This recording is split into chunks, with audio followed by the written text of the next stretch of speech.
Hi, good morning and welcome to this class. It's another of these free introductory classes for beginners, introducing you to some of our wonderful native local wild herbs that can be used as herbal medicines, home herbal remedies and wild foods. We'll touch on a wee bit of natural skincare, cosmetic uses as well with this plant because it's another one that is really beneficial for the skin, either for treating something that's wrong as a remedy for things that are wrong, or just using it on a regular basis for general health. It's a really lovely one to get to know. So there's a lot of new people here today, and you are all very welcome, as are the people who at this stage have a season ticket, I think. I want to welcome you all, but warm welcome to you if you're new, a very warm welcome back if you're tuning in again. So I'm Viviane Campbell. I'm a qualified herbalist. I studied herbal medicine. I did a degree in herbal medicine because that was the course I could find back then, and it was 20 odd years ago, and I qualified excuse me, in 2003, and all of my life is working with plants that are medicinal, edible, and can be used in natural cosmetic making and personal care products like deodorants as well. And I teach people from complete beginners to professionals, sort of advanced training, CPD, and specialist advanced courses for people doing professional products, or people who are therapists and people who work in medicine who want to learn more about this. So it doesn't matter where you are on that scale of background and knowledge and learning. If this is the first thing you've ever done about a herb, then that's absolutely fine. If you've been doing things for years and you want to learn more, then you're all very welcome too. It doesn't matter where on that scale the class or the courses that I teach, whether it's online or in person. What the classes have in common is that we're looking at local wild plants and how we can use them. So I started teaching in 2004 with an introductory beginners class in herbal medicine, and I still teach that class, although actually it might be thwarted this year. That hasn't dawned on me before. I have taught that class. We go for a herb walk in the morning. We focus on the medicinal uses of the plants rather than wild foods or cosmetic making. But with this one, it's herbal medicine from plant to pot, really is what the name of the class evolved into, but it's always been the same format since the first one in May 2004. We go for a foraging walk in the morning, look at the plants in terms of their medicine, gather some of them, and then we make different extracts from them. So I have some of these extracts behind me, but I have taught that class every year, usually several times a year since 2004. And actually, unless things have changed by the end of September, I might not get to teach it this year. So that hasn't occurred to me before. Anyway, so that's the class I started with, but with every single class I teach, we really are looking at the potential of using local plants, whether it's adding them into your daily life simply at home so that you can deal with the everyday things that happen, so minor ailments, coughs and colds and sniffles and bumps and bruises and minor cuts and scrapes, and we'll talk a bit about that this morning because Daisy is definitely a plant that you want to know if you're dealing with most of those things actually. And learning how to use herbs in your everyday life is just such a joy because these things grow on your doorstep, really, whether you live in the countryside or the town or the city. You don't need to go far to find them, and it's actually very easy once you start to tune into this and notice these things. It's actually very easy to start to encourage the environment that these plants thrive in, so that actually we get more of them. So we always want to make sure that we don't take too much of wild plants, but actually what I find is the more people learn about this, when people begin to learn about this, it actually takes away, we've got less plants in the wild because we've got less wild spaces, because wild spaces have gradually and then rapidly become destroyed, eroded, and then destroyed. So what happens then when we start to learn about the benefits of the wild plants that grow where they get a chance, and they only need a chance? This is one of the things that's fascinating about learning them, is they don't need optimum conditions and loads of treatment and loads of weeding and loads of fertilizer. They just need to be left alone to get on with their thing, and they will absolutely adapt and thrive in all sorts of adverse conditions. So when we start to notice these, and just beginning to notice them where you live is the very first part of learning, and it's a really important part. And if all you do this year is you start to notice a few of these little friends popping up, then that is such a joy and a pleasure anyway. You don't need to run off and make 20 different things from them, but it really will start to transform your experience of where you live. And when you start to notice these and start to learn more and more about how they can be used, then what you'll find is you are less destructive of spaces. You know, when people start to learn this, they think, oh no, actually I'm going to keep that hedgerow, that bush at the bottom of my garden or just around the edge of my garden, instead of demolishing it and putting up a fence. Or actually I'm just going to leave that patch of grass there in the corner so that it can grow wild, and we'll just mow the lawn on that side. Or you know, you just start to encourage more of these wild spaces, and so there's more for everything then. So it benefits all of us, and all wildlife, all the insects and the pollinators, as it's trendy to call them now, and the birds, and just all of us really, when we start to learn about this, because we appreciate it. Anything we learn about, you know, you can learn about architecture and appreciate your surroundings on a whole different level as well. You know, you can learn about history, ditto. But anything you learn that you carry with you in your life, it really does connect you in a way that wasn't there before. So I truly welcome you to this, and I hope that you enjoy your experience of it. There are loads of people on, so for people who've just joined since I started, don't worry, I was only killing time until you got here. And if you want to pop in your questions and comments, then you can do so in the chat bar or in the Q&A. So if you just shake your mouse or your cursor to bring that up, you'll get a bar with icons, and you can either click the chat bar or the Q&A and pop your questions in there for me. So if you want to pop some questions in, if you have them just now, about Daisy, I am going to begin focusing in on our plant of the week. Excuse me, I forgot to put my phone onto silent, and it's hopping at the moment, so I'm going to do that right now. Okay, apologies for that. Okay, so let's look at Daisy. Does anybody use Daisy? Does anybody use it? That's what I'd like to know. Because anybody who hasn't done a class with me already where we did Daisy, I have been teaching about Daisy for at least a decade. And I remember taking a foraging walk years ago for some big festival or something, walking festival or something, and or heritage thing, and it doesn't matter. There were a big group of people, and I remember one person saying, "Oh, I've just got to go and do something, and I'll come back."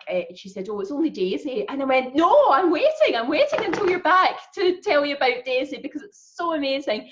And so she went off and got whatever it was she needed from her car, I think, and came back, and I spouted forth about Daisy, and at the end of it, she went, "Wow, I can't believe There's so much of that plant. So let's look at that this morning, because the thing about Daisy is it's such a humble little plant. We all know it. I think people can't actually quite get their head around how much potential there is with it. So yeah, okay, great. Okay, there's several questions coming in here, so that's super. I will I'll come back and work through them and do my best. That's okay. So I'm getting questions about, loads of questions about Daisy, also questions about tinctures and infused oils. So we'll come on to that, because I am going to talk about how you make different extracts like infused oils and tinctures and infused vinegars and things. So we're just looking today at Daisy, which is, it's a common lawn daisy I'm talking about. Not talking about this one, okay? So I picked this as well for you. Now, how good your video and your connection to this will depend on how good your internet connection is. So if you're using Wi-Fi and it drops out because it's patchy reception, or there's 10 other people self-isolating in your home and they're all streaming films at the same time or something, don't despair if you lose your connection to this, because everybody who's registered will receive the recording, and the recording isn't a live stream. I'm filming this with an HD webcam, and I host the video recording on my website. So if you have any connectivity problems in terms of it being live, don't worry, the recording will be fine and you can catch up later. So this is not what we're talking about, but this is prolific just now, so I wanted to just point it out so that you didn't muddle it up. This one gets really tall. I am only 5'2", and it's coming down to my waist. Yeah, so it's jolly tall, and this is called Oxide Daisy or Dog Daisy. So it's not this one that we're talking about, okay? Because I get a lot of questions about, can you use that one the same way instead of the common daisy? And no, you can't. It's a different plant, and it does have its own specific medicinal uses, which and it can be used. The unopened flower buds can be used to make capers, actually, as a wild food. So we're not doing that one today. I'm just pointing it out because that's something that I'm asked a lot, especially as it comes into season and it's just opened now. So we are looking at our common daisy chain daisy, which is Bellis perennis. That's the Latin name for our daisy chain daisy, and it can get actually really tall. I got quite tall, yeah, hang on. I got a really tall one. So I just picked this from the fields behind my house, which hasn't been cut yet. So it actually gets really tall if you're not mowing the lawn. I didn't pick the leaves, sorry. But it's a prolific plant. You know, you don't find one daisy in your lawn. You see dozens and dozens of them, don't you? So there's thousands out in the field behind my house where I go and pick a few bits and pieces. There are literally thousands of them just now. And if it hadn't flipping rained yesterday, we had all those gales, and then we had some sunshine again, and thought, oh great, that's the plants drying out again. I'll be able to go and pick some to make extracts and dry them and things. And then there was loads of rain yesterday, so they're back to being sopping again. So hopefully we'll get a few more days of sun and I can start to use them. However, I think we'll start with it as a wild food. So daisy, when it's fresh like this, contains nearly as much vitamin C as lemons. So it's a really useful plant to know if you want to make sure or try to do your best to take vitamin C on a regular basis. So it's just when it's fresh. Vitamin C is actually very volatile, so that means it's something that disappears easily. It basically evaporates easily. So we know that. We might not know the fancy term for it, but we know that because if we look at the things that we take for vitamin C as foods, and we use oranges and lemons and limes, don't we? And if we're going to eat them or make juice from them, we use them right away. We don't cut them into wedges on a Monday morning and then come back on a Thursday afternoon and eat them and then expect them to be fresh and vibrant and full of goodness for us. We know that that's gone, don't we? We know that they're past their best. So when you pick a plant that's rich in vitamin C, it usually starts to lose its vitamin C quite rapidly. So daisies are really great to know because you can actually just pick them like this and sprinkle them through a salad, either a savoury salad or a fruit salad, and that's a really easy way to consume them on a regular basis if you've got access to them. You don't need to eat mountains of them. I'm a big fan of small amounts regularly because you don't take too much, you don't over harvest that way, but variety is the spice of life anyway. And when you start making things, it's really easy to make huge amounts of stuff, and then especially with cordials and syrups, I'll come on to that, but it's really easy to make huge amounts of stuff and then not be able to get through it yourself. And if it's cordials and syrups, not have enough room in your fridge to store them if there's things that need to be refrigerated. So small amounts regularly is a really nice way to do it, because it only takes a few minutes depending on where you live and how close your access is to where you can pick things. But it's not a 2-hour epic to go out and harvest great big buckets fulls of leaves and flowers and things. If you just have small amounts, it's a lovely simple way to do it. And you don't need to have this perfectly foraged salad where every ingredient is wild. It's really, really beneficial to enhance your shop bought ingredients with a few wild, edible, safe edible, tasty and nutritious wild leaves and flowers. So one of the things I do in, excuse me, need a wee slurp. One of the things I do in my wild food classes is I love doing this because it's so simple and it really shows people how easy it is to transform what they do at home anyway. And I buy a plain green lettuce from the supermarket, like the most plain one you can get. And on the wild food walk, then we pick different edible leaves and flowers and then mix them through this green with this green shop bought lettuce at the end. And I remember doing this in June 2013, and we picked, so it was around about midsummer, so there were wild roses out, and there was red clover, and there was daisies, and there were sorrel leaves, which are a really good edible plant, which I've talked about in one of these free classes before. And I just chopped them really finely and mixed them through with this green lettuce. And people said when they ate it, "Oh, wow, what's the dressing you put on that? It's absolutely delicious." And there wasn't any dressing. It was just the flavour of the petals and the leaves that we'd mixed through. So don't underestimate how lovely it is to do things like that, and how beneficial it is, and how it can really be the star of your meal, actually. Plus, it means you're outdoors for the 5 or 10 minutes that it takes you to do that as well. And, all of us need more time outdoors, I think, unless we're full-time organic gardeners. Then the way life is, there's far too much time at desks, so and sitting down. So it's just so beneficial in loads of different ways. So that's a lovely way to get vitamin C into your diet. It makes a really nice, the other thing I do with it actually is I use it to decorate cakes. So if you've made they sit really nicely and contrast really nicely with icing, and obviously they're not going to last because they're not preserved, but a few fresh daisies on top of something that you're serving just looks lovely.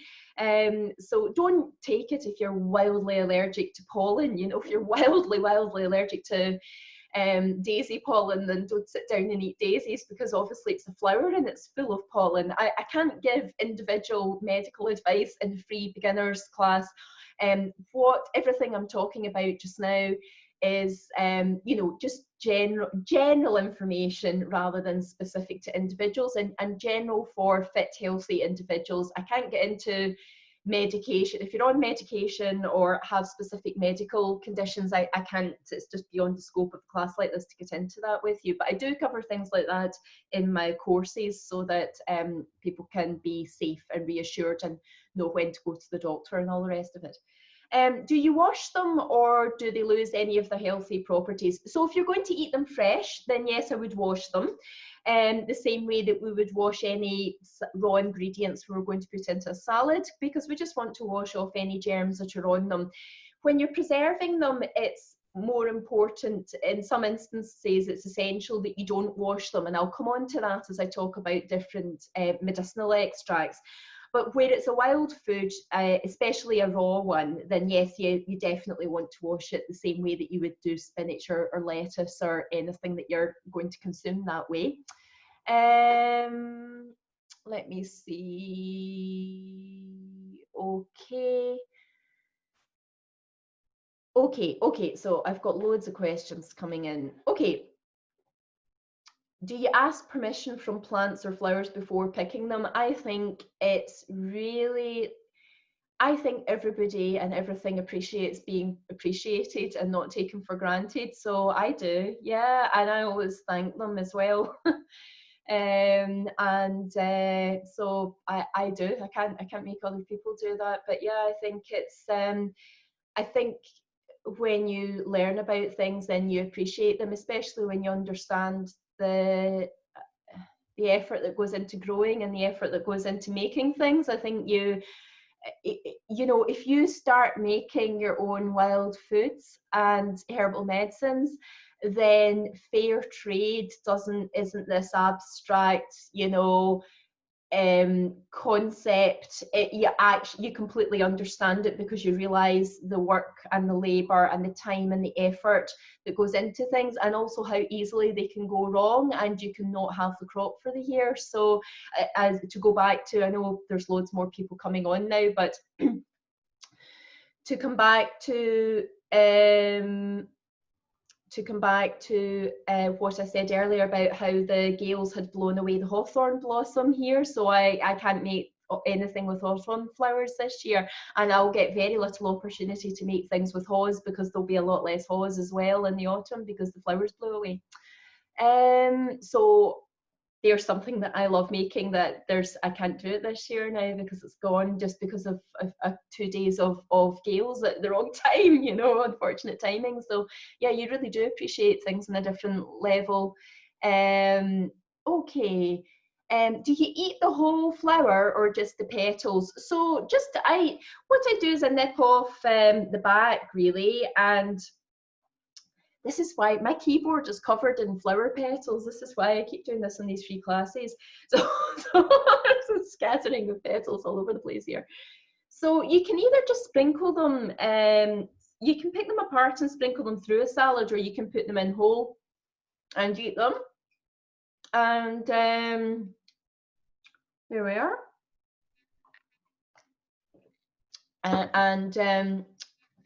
Have something to wash them down, because they're not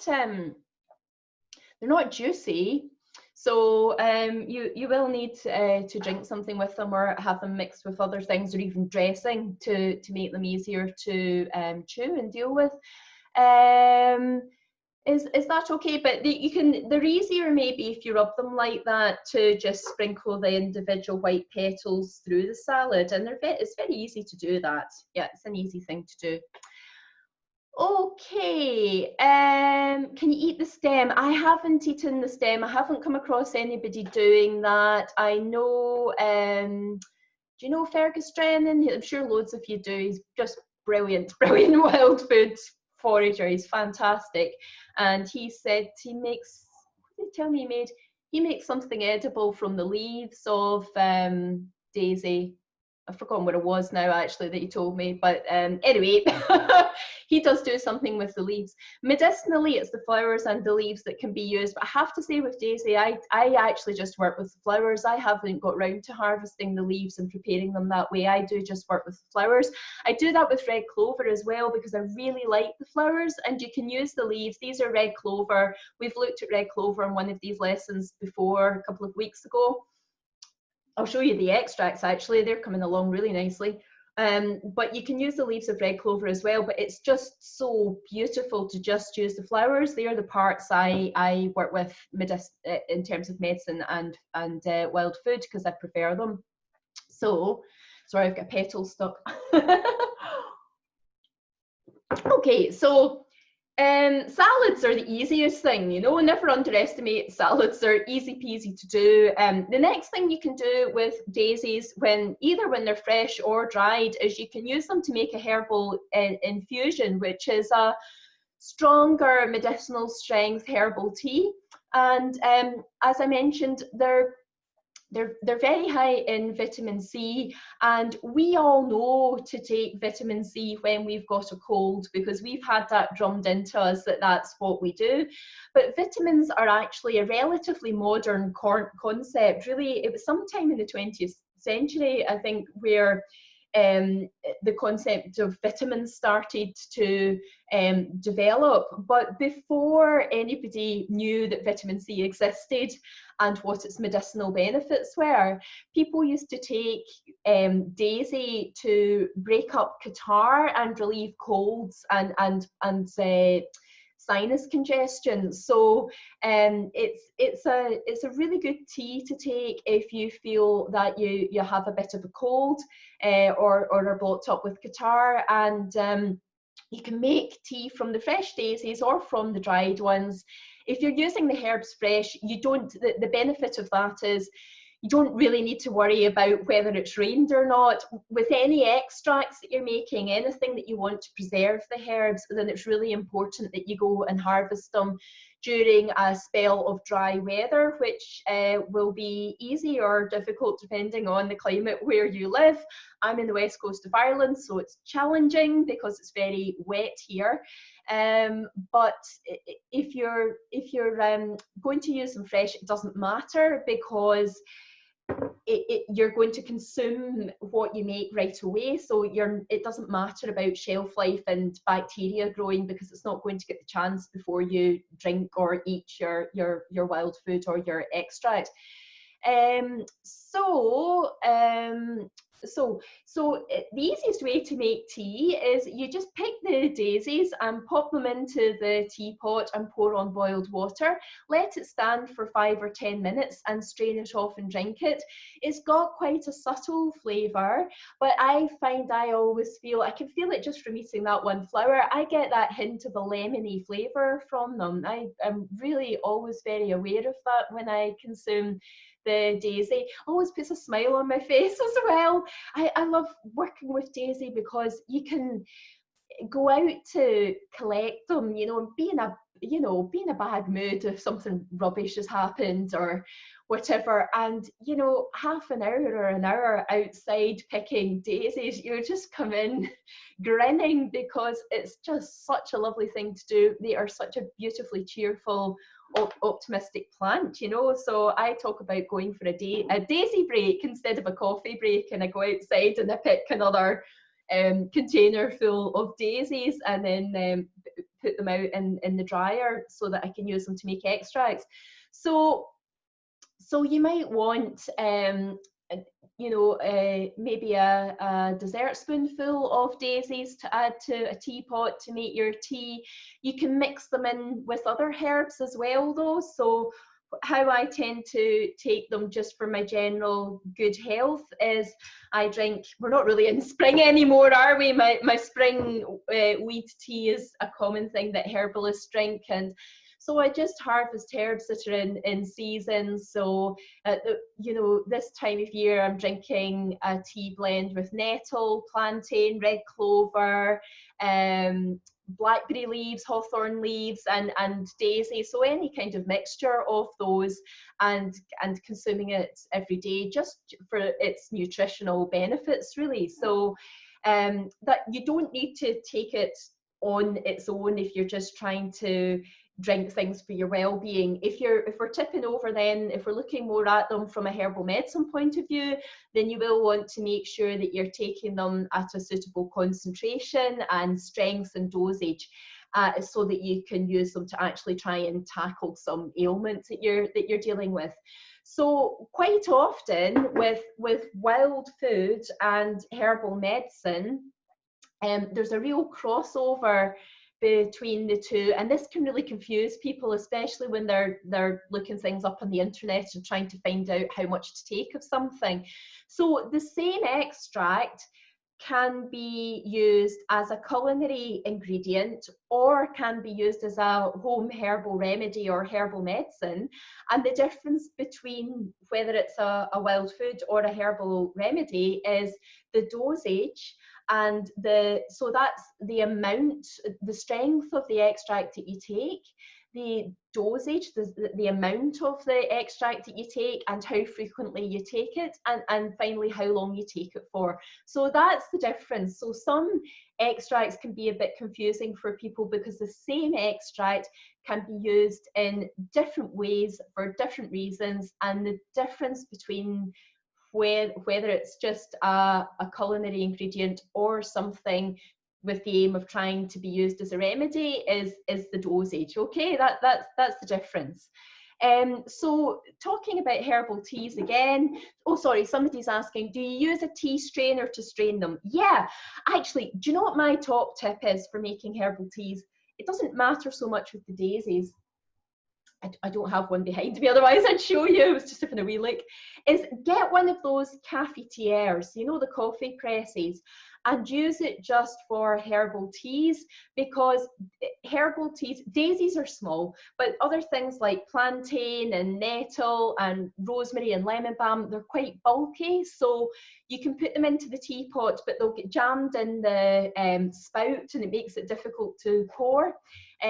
So if you get one of those cafetières and just keep it for herbs, have a separate one for coffee, otherwise all your herbal teas will taste slightly of coffee and that's really rank.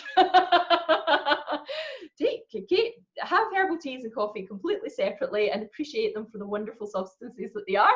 And so a cafetière is a brilliant thing to do. Yeah, but so just strain it off, and then the herbs that are left over from infusing it, just chuck those outside or on the compost, put them back to the earth again, and it's the liquid then that you drink. So that's how you make a herbal tea. So a herbal infusion is a medicinal strength herbal tea, and herbal teas bear absolutely no resemblance to the things that you get, the little herbal tea bags that you get from the supermarket or the health food shops, because it takes a lot of herb to make a medicinal strength herbal tea. And so tea bags are tiny, so they've got sort of the medicinal strength in them for about a mouse or something, you know, but not a human being. It's just there's not enough room. The tea bags are too small to hold enough herb to make any difference. They're useful because you're not drinking tea or coffee or sugar or whatever it is, you know, so they're useful as in they're an alternative to caffeinated drinks, but they're not medicinal. So really it's medicinal herbal teas they've got rich flavors. You can feel the nourishment from them, especially if you start to drink them on a regular basis. They are hugely beneficial, and if you're able to harvest fresh herbs yourself, then they're free. If you're relying on buying dried herbs, then dried herbs are very inexpensive to buy, so they're a brilliant way to take herbal medicines. I know there are loads of questions coming in, so I am just keeping an eye on them. I'm going to come on to the ones, I know I've been asked things about oils and ointments and things. I'm going to come on to them at different stages as I show those extracts. So please don't think I am ignoring your question. I'm not. I'm just trying not to jump around from subject to subject, if that's okay. Okay, so the next way then that we tend to use, I'm going to talk about internal uses, medicinal uses of Daisy first, if that's all right, and how different forms of medicine, different ways to take the medicine that way. So the next most common way of extracting a plant to make a herbal medicine is to make something that's called a tincture. So has anybody made tinctures? I'm sure actually there are several of my students on, so I know you have. So a tincture, for those of you that don't know already, you might not have heard the name, but you probably will have taken a tincture at some stage, because a tincture is a concentrated extract of a herb. And if you've ever gone to the health food shop or the pharmacy, because they sell it too, to buy echinacea drops when you've got a cold, that bottle of murky brown liquid, that is a herbal tincture. And a tincture is a herb that has been extracted in a solvent to extract, concentrate, and preserve the goodness from the herb. So the solvent is usually alcohol, because it's brilliant. It's brilliant for all of those factors. And the DIY home version of making a tincture is to use the strongest alcohol that's available to you. So I know I've had a question come in from somebody about alcohol,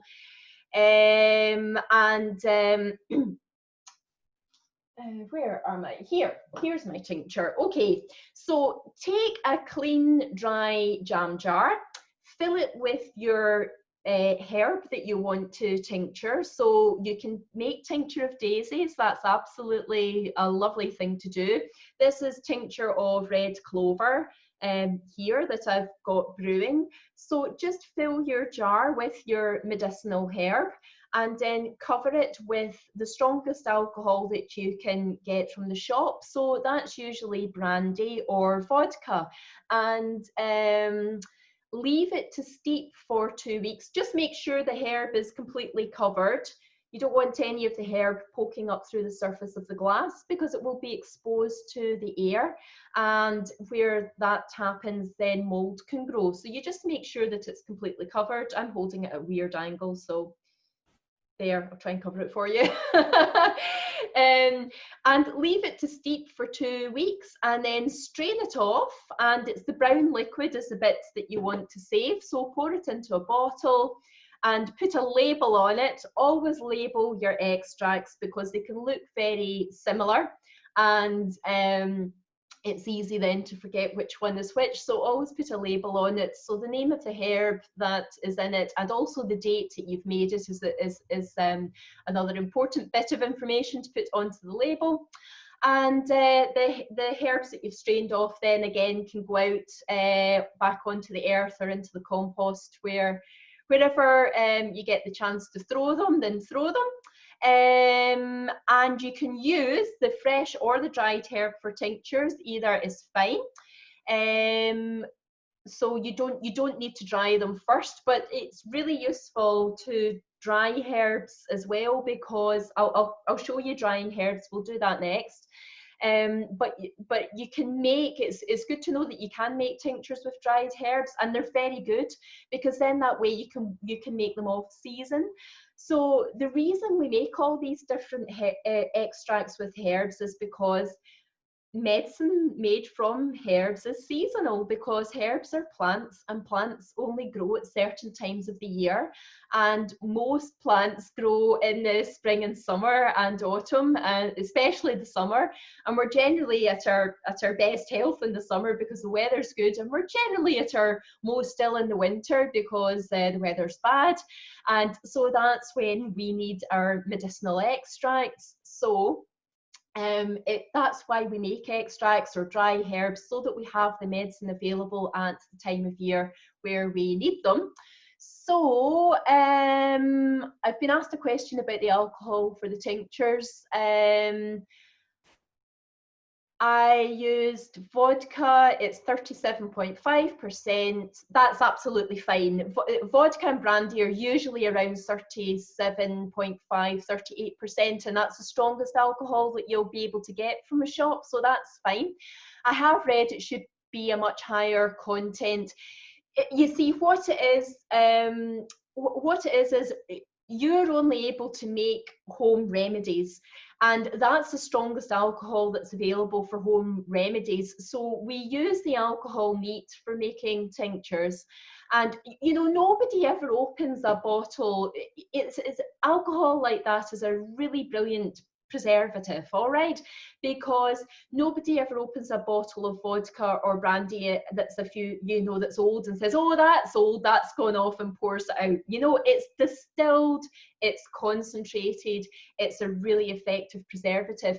Professional companies that manufacture tinctures professionally for shops and for clinical herbalists like myself, they use pure ethanol and dilute it at different ratios with water, depending on some herbs. Some herbs are need higher levels of alcohol to extract different chemicals from them, like resins and things. You're not doing any of that stuff, and you've not got access to barrels of ethanol, you know. So the home version is absolutely what you've done there, Sally, which is the vodka or the brandy. You just don't mix it with water, you know. If you put water into the tincture, then you're diluting it, and there won't be enough of a preservative effect from the alcohol because it won't be concentrated enough, and then you'll find that your tincture will actually go off, which they just don't do unless there's some issue with there being too much water in them. So your tincture of cleavers and dandelion leaves and roots should be absolutely hunky-dory. There's the good news for you. Are there any more questions about tinctures? I can see other things coming in. So tinctures last for years. Thank you for that question. I like the brandy and the vodka. They last for years and years. So, I mean, when you buy them from a shop, then they'll have a best before date on them of 4 years. But that is a legal thing for retail. That's a new thing, really, actually, and it certainly used to be regarded as normal that people would keep tinctures far and use them far beyond that. So as I said, you know, you don't open vodka or brandy and find they've gone off and pour them down the sink. So it really is a very safe thing to make. And you can, if you tincture different plants each year, then you can build up your little home medicine collection really nicely, actually. Do you use the entire flower or just the petals? I just put in the whole petals if I'm making the tincture, the whole flower, sorry. You don't need to pick off all the petals, just chuck the flowers in, and just chuck the flowers in. The same as I did with the red clover. So that's the whole head of red clover that's in there. I haven't sprinkled it into little petals. And just fill it with daisies and fill it with brandy, leave it for 2 weeks and then strain it off. It is amazing how easy it is to make, you know. Obviously it's more expensive than tea because buying good quality strong alcohol is expensive. Susan Weed says leave tinctures for 4 to 6 weeks. Other people say 2 weeks. Yeah, that's right. I do them for 2 weeks. Sometimes I do them for longer just because I haven't got round to straining them in time. And but definitely nothing else happens to them when they're older than 6 weeks. But I think they're absolutely, I've never noticed them being better when I've left them for 6 weeks compared to 2 weeks. So it's just your preference, really. Yeah. Do you leave any air in the top? Just make sure the herbs are covered. And if it's something that's very light, as in weight, and it floats up to the surface of the liquid, then just top it up every day. Stir it round and top it up, and it will begin to weigh down. For example, this here is the other way you can make a tincture if you don't want to use alcohol is you can use vinegar. So these are called infused vinegars or vinegar tinctures. So this I've made here from, this is a mineral infused vinegar I'm making. So it's got raspberry leaves, nettle and plantain in it. I think that was all I put into it. And it does keep floating back up to the surface, and I just stir it around every day and push it back down again. So that's fine. So just check it, you know, definitely once a day, twice a day, if it's something that's really light and floats up. And daisy is very, very light, especially if you're using dried daisy. It's got a very light texture. I'll show you that when I show you the dried herbs. We'll do that next. Okay, to strain any extract, whether it's a tincture or an infused oil, I know there's loads of questions coming in about infused oils and ointments and applying daisy. I'm going to come on to that after we finish the internal uses, so don't think I'm ignoring you, I'm not. Yeah, any extracts, then you'll need muslin. So muslin is loosely woven cotton, and I don't have any lying around here. It's you just use that to strain any of your extracts, because you can use a sieve, but if there's very small bits of herb, they'll get through the sieve. So it's, if you line a sieve with muslin and pour it through, then you'll catch all the bits of the herb then. So that's the thing to use to strain stuff. How much should we make? Okay, so it's up to you. What's the dosage? Okay, so the dosage depends on what you're treating, you know, and I can't get into specific medical problems and conditions, and this is just a general introductory overview. In my video courses and in my classes, and obviously in my clinic, I get into very specific things about dosages and adult dosages and dosages for children, and it will depend, dosage will depend on the age of the person and the aim of the treatment, the condition that you're trying to treat. So it's very specific. So I can't really give out something because it's just, you know, this is too general. This is just an introduction. But dosages of tinctures can be in drops or in teaspoon dosages. In some cases, I'd be using 2 teaspoons 3 times a day. It just depends on what you're treating. So I can't be more specific than that with something like this. Does the alcohol have to reach the top of the jar even if the jar is only half full of plants? No, as long as the plants are covered with the alcohol, that should be fine. If you're doing a tincture with vinegar, an infused vinegar, then where is it? Here. This is oh, hang on. Ugh. This is an infused vinegar of red clover that stuck to the stand because it's got some honey on the bottom.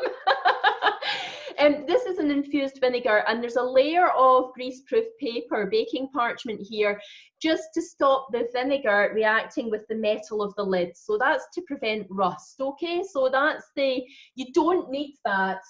I've actually got it on the red clover one, but you don't need it if you're using alcohol, but you do need it if you're using vinegar. That's an important thing to remember if you're using vinegar.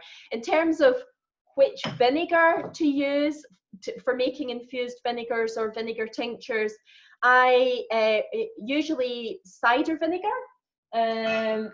So cider vinegar or white wine vinegar or red wine vinegar. So I tend to use cider vinegar for very minerally extracts. So like this green, doesn't that look good for you? Doesn't that just look like it's going to be so good for you?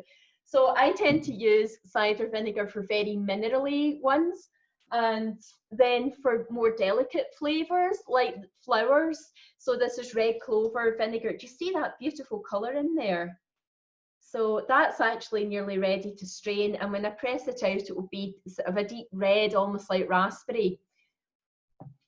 I tend to use white wine vinegar for flowers, and then for fruits like rose hips or elderberries or blackberries, I tend to use white wine vinegar or red wine vinegar, but that's just a flavour thing. Cider vinegar would be absolutely fine too. This is an infused vinegar of rose hips, which I still haven't got around to straining. I just keep it to show people how to make these. So you can see the fruits are in there and the beautiful dark colour of the red vinegar as well. Any other questions about tinctures before I move on to, I'm going to do drying daisies. I've got dried daisies to show you. I've got a contraption for drying them in to show you. And infused oils and using them externally, because it's a brilliant, we've only talked about it taking them internally so far. It's a brilliant medicine to use for various different things that you would apply externally. How long does infused vinegar last? Just look at the date, the best before date on the bottle of vinegar that you use, and apply that then to your tincture, to your infused vinegar. Remember, vinegars have been fermented, so they've got a really good shelf life, so just follow that.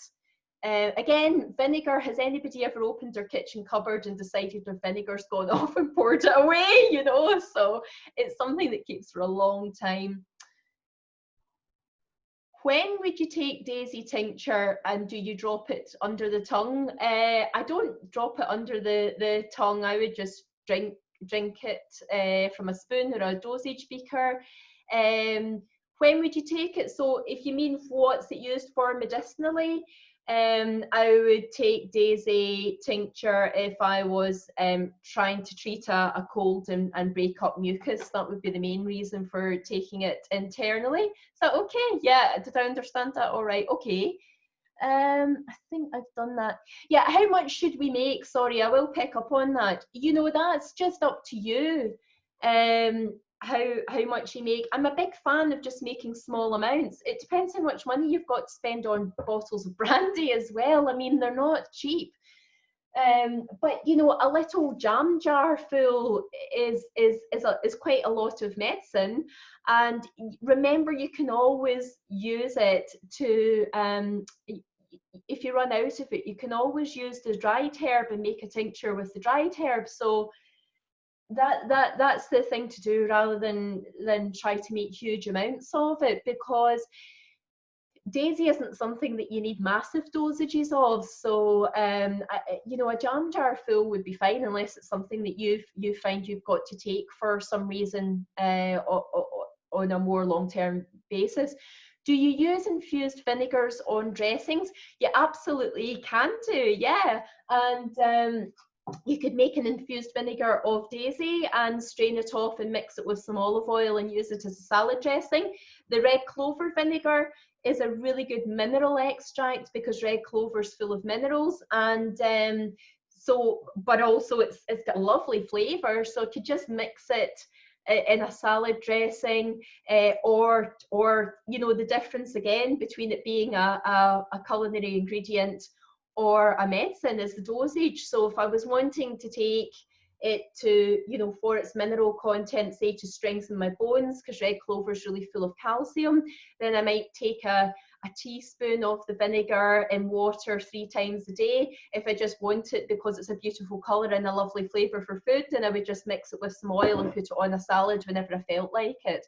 Is that okay for really, really general stuff on tinctures and dosages and things? I think I've got those now.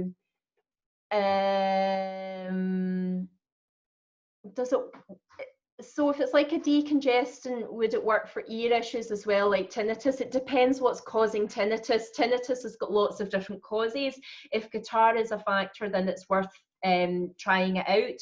But tinnitus can be caused by high blood pressure, low blood pressure, all sorts of different things. So it depends. Tinnitus is a symptom, so it depends what's caused that symptom, what the most appropriate treatment is for it.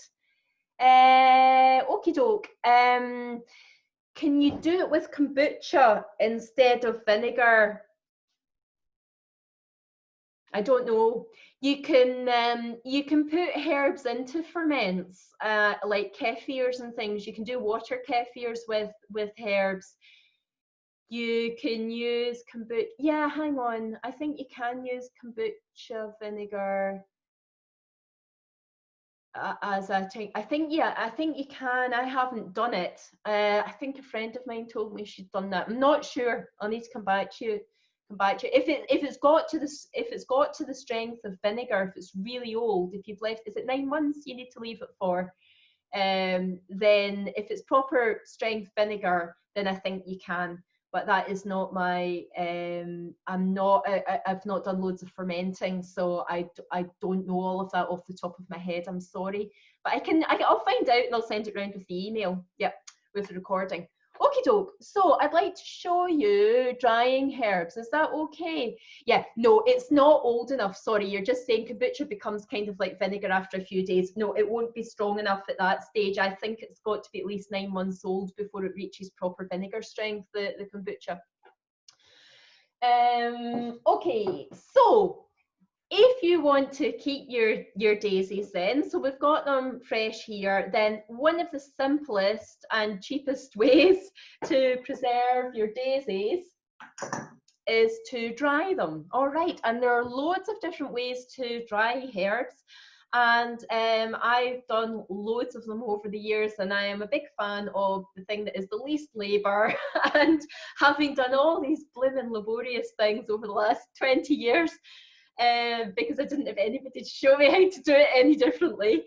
So first of all, if you're going to dry herbs, pick them during dry weather, on a dry sunny day, during a spell of dry weather, because if the plant is too wet, what happens is it contains too much water, and that alters the ratio of chemicals in it, and it means it's much more likely to go moldy, and anything that you make from it is much more likely to grow bacteria really rapidly and ferment and explode, actually, in some cases. So I'm sure we'll do elderflower at some stage. The elderflowers haven't opened where I live yet, but plenty of people have tales of exploding elderflower lemonade and exploding elderflower cordial. I'm sure there must be somebody on here who has experienced that, yeah?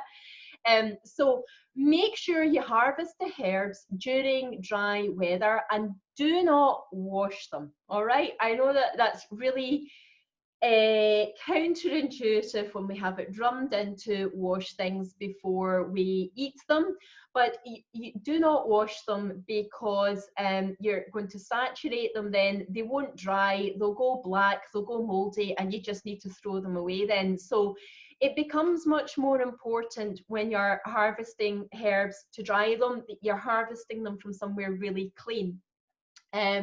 So obviously there are germs everywhere, and there are wild animals everywhere, whether you're buying and using vegetables and things from the supermarket, or you're harvesting things for yourself from the wild. There are mice and foxes and all sorts on farms where foods are grown for the shops, the same way that there are in the wild if you're harvesting wild foods. But you need to slow down and pay more attention to where you're picking things from if you're going to harvest them to dry them. And what you do then is, so picking them somewhere clean is really important. Please, if you're going to make extracts especially, don't pick them from places where people walk their dogs. Because there's just, where it's a dog walking route, there's just such a huge amount of doggy business on a regular daily basis. Then, you know, I wouldn't go near picking things from there. You might get other people who feel differently about it, but I wouldn't, because there's such an enormous amount of dog poo and pee there. It's just too full of germs. But you can get places that aren't routes like that, and you know, obviously if you've got access to fields that aren't sprayed with things, then you can get out there and pick those. But if you're in towns and cities, there'll be disused railways or old tram lines and things that are overgrown. Areas that are wasteland tend to be the best areas for picking things. And but yeah, beware of trails where people walk their dogs. They're not great for it. So to dry herbs then,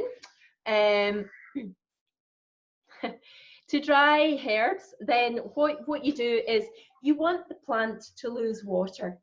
Excuse me. You want the plant to lose water, okay? So they need to be dried in a way so that the water evaporates easily and is not trapped. So spread out your herbs so that they're not overlapping. Daisies are very easy to dry actually because they're small and they're not densely petaled. Roses you need to pick apart and spread out all the petals because there's layers and layers of them. So there's layers and layers where the water can get trapped. But daisies are small and you just need to pick you don't need to sprinkle the petals, okay? You just nip off the flower heads and either you can spread them out on baking parchment, that's a good way to do it, and just turn them morning and night, and that's usually enough for them to lose any moisture that's in them. But my favourite way to dry herbs, whether they're big or small, is to buy one of these drying racks and oh, sorry. Are you still there? I think the cable's loose at the back. I might just pick up the camera. Could somebody type in to let me know that you're still there, because I managed to cut out the camera. I think you are. It says it's still. Yes, thank you, thank you, thank you. So, okay, I'll do it this way. Okay, so this is an air, a drying rack. Now, I've got a layer of red clover in there. I don't have anything else in it just now because it's been blooming raining, so I couldn't get anything else. But you can see that these shelves are made of mesh, and you can throw in big plants or you can throw in small plants. So I think last week I still had lemon balm and all sorts in there to show you. So here's the daisy. So these are ones that I've dried in this already. Here's the daisy, and whoops the daisy, whoops the daisy. There's the daisies, and they've dried really nicely. And in fact, it turns out I was so lazy when I did these ones, I didn't even nip the stems off them all. I usually nip the stems off. But they're easy to do that once they're dried as well. So there's the dried daisies. And you can do bigger things in it as well. Like this is I've got a bag here of lemon balm. So there's bigger leaves that I've dried as well. And I just love this because you can just hang these things up, just keep them from when the plants are growing. You need sun and you need water. They're essential for the plant to grow. But from the moment you harvest it, sun and so that's heat and light from the sun and water become the enemy. And whether you're extracting them or you're drying them, you want to keep them away from strong direct light, strong direct heat, and anywhere that's damp. So where you dry your herbs doesn't need to be warm, but it does need to be dry. So not damp. That's the most important thing.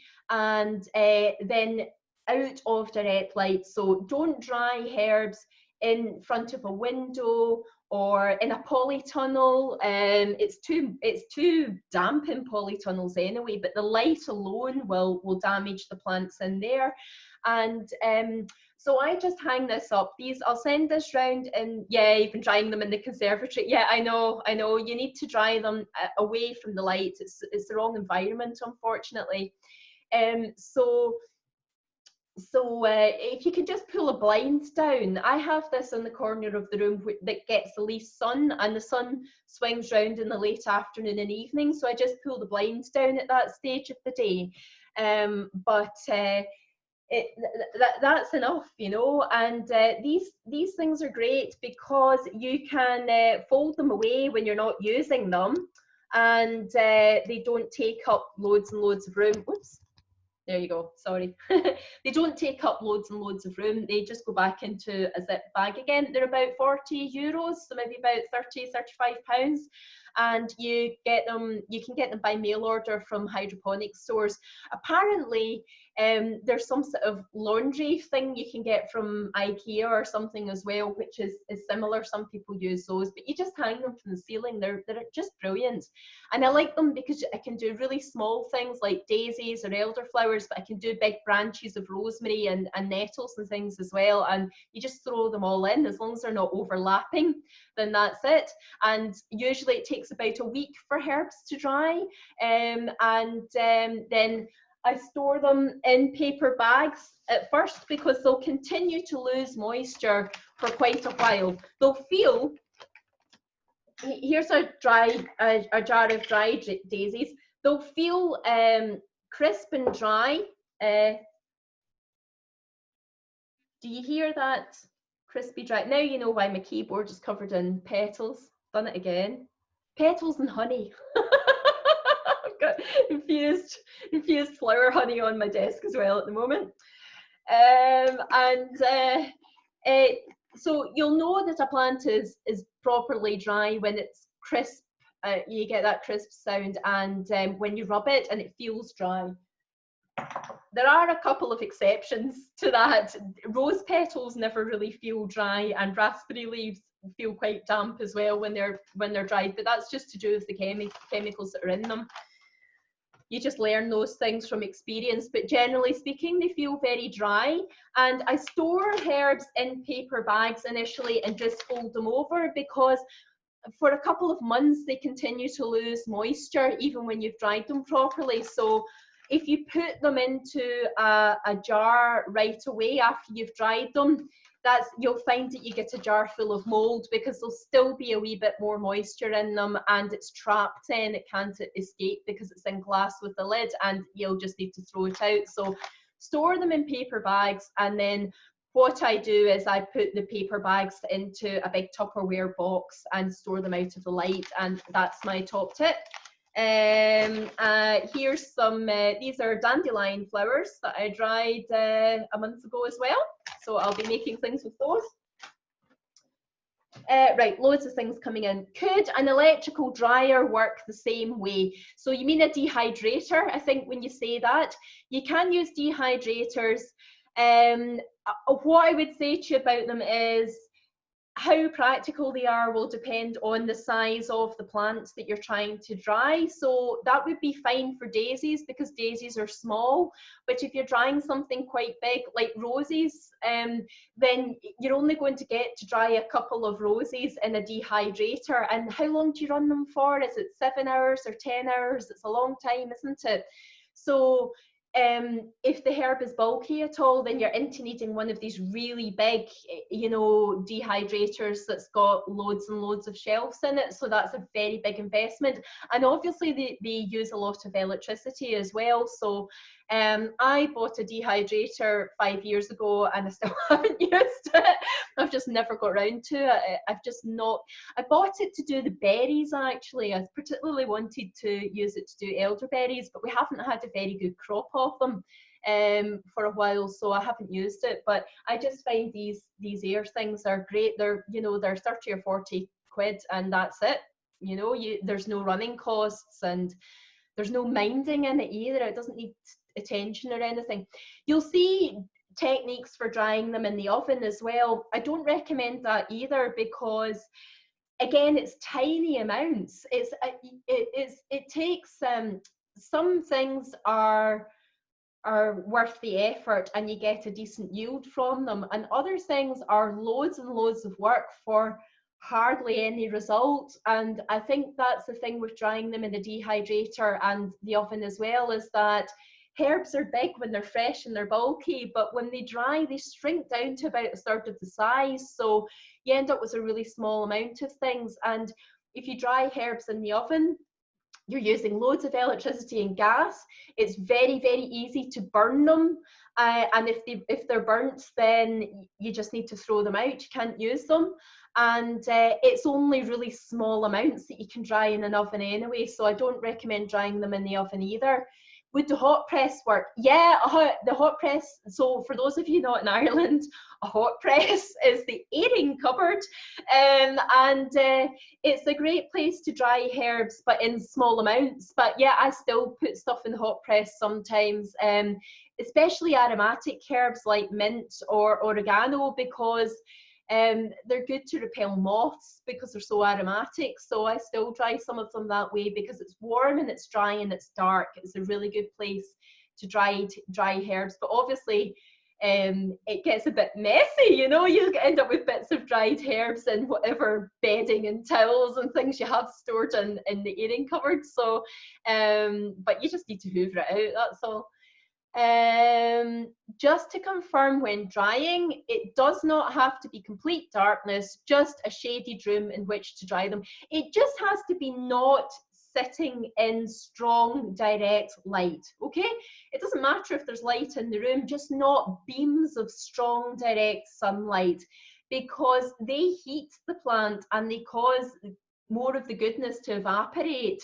And you'll see that. Remember the trend in the 1980s for spice racks, yeah? Do you remember those tiny little jars of herbs and spices on a little wooden rack that everybody had and nobody cooked with? And they all sat near the window, and people moved houses with them, and they had things that were supposed to be dark green herbs and they'd be bleached to pale yellow. It's because they're sitting in the light, and dried herbs don't go off. They just get less potent with age. And one of the things that ages them more quickly, much more rapidly, is heat and light. It's the same with oils, which I'll come on to next. Heat and light ages them really, really rapidly. So storing them in a cool, dry, dark place, it keeps them in better condition for longer. Is that all right? My hot press is being used only for herbs. I could do with reclaiming it for clothes. Yeah, I hear you. I've been through that phase as well. You're very welcome. You can go whenever you like. You'll get the recording later anyway.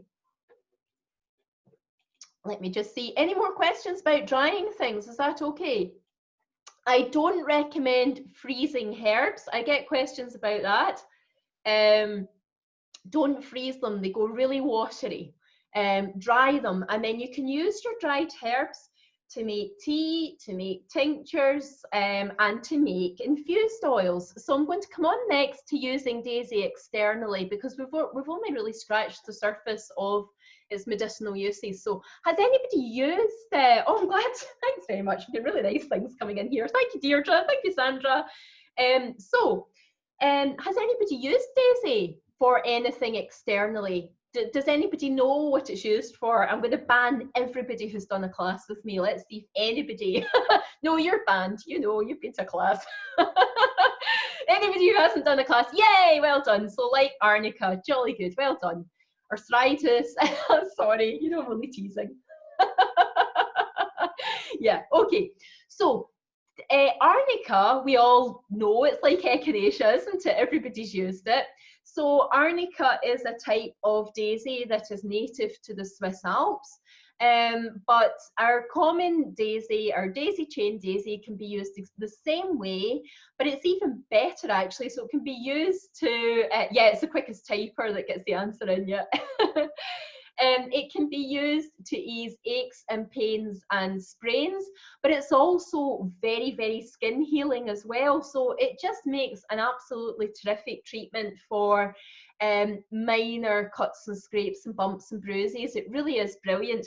My experience of it, from feedback that I've had from people who have used it, including clients in my clinic, but also practitioners that I've made it for, is that it works better than Arnica. And Arnica works blooming well, doesn't it? Yeah. But my experience is that Daisy works much, much better. And it seems to, I've had people say it's helped with chronic pains and things that they've had that just haven't responded well to things before. Really deep bruising, I remember making it and sending it to a practitioner, and it worked where other things just hadn't been able to bring any relief. So it really is a brilliant thing to work with, especially because it's absolutely prolific. And it's such a joy to work with. Yeah. I am going to do, before we get on to infused oils, there are various different ways of applying a herb so that you can apply it topically, so to aches and pains and strains.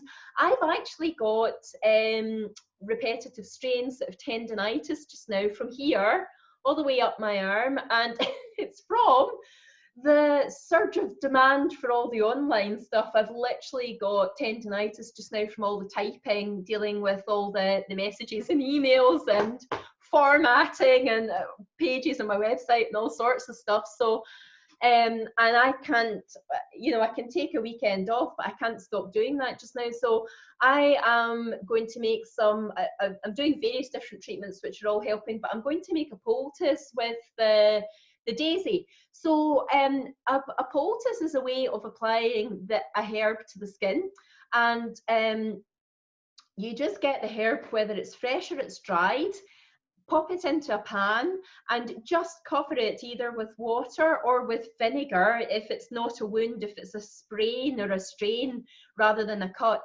you can use vinegar. Just simmer it really briefly and then spread it out on a clean tea towel or bit of muslin, and when it's cooled down enough that it's comfortable to apply to your skin, then you can apply it directly to the skin and then wrap it around. And I am going to do that with Daisy this evening. I don't know if I could do it while I might do it actually and see if I can type with it on. Anyway, but I'm going to do that with the vinegar because I can use the herbs when they're wet actually, because it's been raining, and that doesn't matter. I can just use the fresh herbs and I don't need them to be dried for that. So I mean, that is such an inexpensive treatment to do, and I like the heat actually. I really like the heat of poultices and compresses. The heat helps the medicine to penetrate more deeply and is very comforting and relaxing, and is a reason I should do that at the end of the day, not while I'm typing actually, because it's not going to be very restful if I'm sitting sending emails. But I'm going to do that. So tune in next week and I'll tell you how my arm is. I'm wondering if it would help with my wrist. It feels sprained from holding my baby. Yeah, I would give it a go.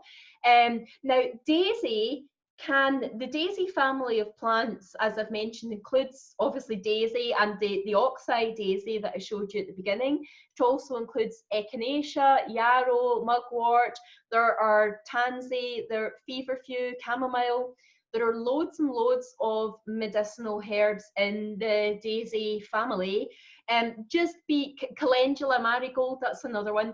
Just be aware that this family of plants doesn't suit everyone, and some people it can cause a rash. So if you use daisy, especially topically, and you find you get a rash or it heats up your skin, then don't use it. It's just not suitable for you. There are loads of other herbs. There's loads and loads of choice with herbal medicine. So you don't need to just put up with it because that's the only treatment, because it isn't. So if you use daisy and you find it doesn't suit you, or calendula, any of those ones, chamomile, it doesn't suit you, then use a different herb instead. Plantain is brilliant. Did we do plantain last week? We did it recently. Go back and watch the lesson about plantain if you're looking for an alternative. But yeah, so that's a really nice thing to do with it. I would give that a go, because it's absolutely repetitive stuff if you've got a baby, because you're just constantly lifting things, aren't you? And that's only going to get heavier. That's not going to get lighter. So you need to start finding a treatment that's going to help you. Hey Jim, how are you? Jim, I showed your book last week. Yeah, you missed your book. It was on last week. When are you going to reprint it? Okay, Nancy. Hi, Nancy. How are you? Good morning to America. What time is it? Can this daisy be cultivated? It sure can, yeah. I've not seen any in the fields. Feels like you've got the oxide daisies rather than the common ones. Yeah, there's a really good book on... Have I tidied up? No. No, I haven't tidied up. This book is brilliant about cultivating medicinal plants. So this is Jekka McVicker. I'll send it round with the recording. I'll just have a wee look and see if she's got Common Daisy in it. I think she has. But Jekka McVicker is a herb specialist in the UK. She grows herbs. Yep, there you go. Whoops. She grows herbs and has got a huge herb farm. She's written loads of books. There you go. She's got a page there on cultivating Daisy. So I'll send round the link to Jekka's book with the video recording. So you'll get that this afternoon as well. She says it's easy to propagate by seed and division, and you can grow it in containers. So there you go. Yeah. So you should be able to grow that. So you'll just need to get you'll need to get the seed from a seed bank, Nancy, I think, or divisions. If you've got somebody who's got it on their land, just divide the plant and plant it out. Heading off to pick red clover and daisies because I'm hungry. Yeah, it's getting to that time. I'll crack on and do the oil, and you'll get the recording later anyway. So I hope that's okay. Could you reuse the bandage a second time? That's the poultice. Yeah, you can, absolutely. You can just pop it back into the pan again and warm it up again and spread it back out again. That's absolutely fine. General back pain, yeah, that would be worth trying the Daisy. So maybe more in the form of the oil, that would be easier, Janine. So poultices are inexpensive, they're easy to make, but you need to keep making them up fresh, you know, so that might not suit you. So a really good way to extract any herb that you want to apply to the body rather than drink is to make something called an infused oil. So an infused oil, you just take a clean dry jam jar. I'm going to make it with the Daisy for you, and I'm going to move my keyboard out of the way so I don't pour oil on it. Move the mouse. Okay. Has anybody made infused oils? I think somebody was talking about them earlier, was concerned. Always make infused oils if you want them to be okay from dried herbs. Some people, I used to go to loads of effort to make them from fresh herbs as well, but they're not very good and they go moldy because of the water in the herb. Infused oils are just a herb that's been steeped in water. I'm going to show you how to make it, okay? And then I will talk more about what they are. They're not essential oils. Essential oils are distilled. They're collected, they're extracted in a still, which is the same thing that's used to make brandy or other concentrated spirits. So first of all, you need specialist equipment for producing essential oils, and everything I do in my classes is stuff that you'll have in your house already. So pots and pans and bowls and jam jars and absolutely nothing complicated. So essential oils aren't actually oil at all. They're a cluster of heat-sensitive chemicals that's extracted and collected from the plant when you heat it up and distill it. They're extremely concentrated, and they're frequently solvents. They're only called oil because I'm just aware of how many proper aromatherapists are on here, so you can completely disagree with my definition of them, but my favourite definition of them is a cluster of heat-sensitive chemicals that aren't actually oil. I love saying that because it wrecks people's heads. But there are, of course, exceptions to that, like citrus essential oils, which are just cold pressed. But they're very, very concentrated, and they are a selection of chemicals that have been removed from the plant, and that's why you have to be so careful to dilute them. That's one of the reasons. But when you like it, well, I don't know what. In fact, Madeline said she was joining this. If you're watching this, Madeline, I hope that's all right. But they're called essential oil because they disperse through oil really well. Essential oils blend through and mix through oil really, really well because they're soluble in oil, whereas they don't disperse through water, they float on top of water. So that's where the oil comes from. Not lipids, that's the term I use. They are volatile molecules. Yeah, so they're not fat, they're volatile. So that means that they rise up, they collect like vitamin C. Like I told you at the beginning, vitamin C in the daisy evaporates. You know, it starts to evaporate from the plant after you've picked it.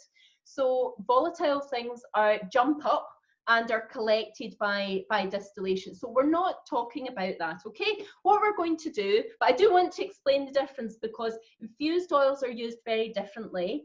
And so I want to make it clear that we're not talking about essential oils. Essential oils are specialist and we're not making them at home.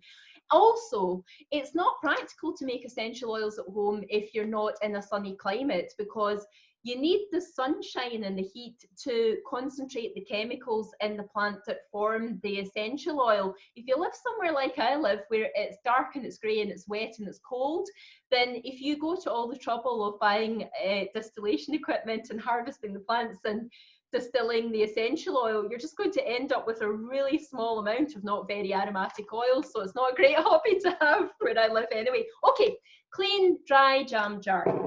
So any herb that you want to apply to the skin can be made into an infused oil.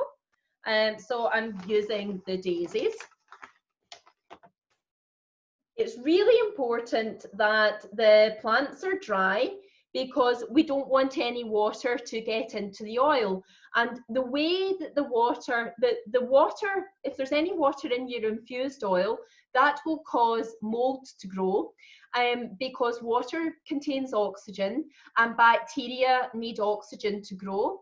And where you're using a herb, especially if it's really rich in minerals, daisies aren't particularly rich in minerals, but if you're doing comfrey or plantain or red clover, then if you use a fresh herb and you don't dry it first, then it's going to be moldy really, really quickly because there's oxygen for the bacteria to grow and there's loads of nourishment for it to feed on. So dry your herbs first and you just don't get any problems with infused oils.